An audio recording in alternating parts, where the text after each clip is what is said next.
ఇది పోయిన నెలలో చేసిన వీడియోనండి.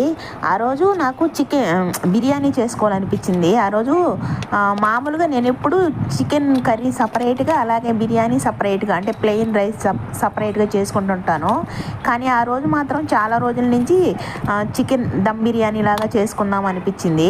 అంటే చేసుకుంటే ఇలా దమ్ బిర్యానీ చేసుకుంటాను, లేదంటే సపరేట్ కర్రీ సపరేట్ అన్నం చేసుకుంటానండి.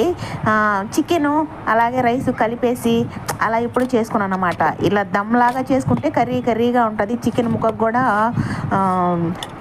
అది కర్రీ బాగా గ్రేవీ బాగా అతుక్కొని ఉంటుంది అన్నమాట. అప్పుడే తినబుద్ధి అవుతుంది నాకు.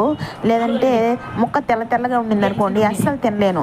అందుకే ఆ రోజు ఇలా చేసుకున్నాను అన్నమాట. సూపర్ టేస్టీగా వచ్చిందండి, భలే వచ్చింది. అయితే ఎక్సలెంట్గా వచ్చింది.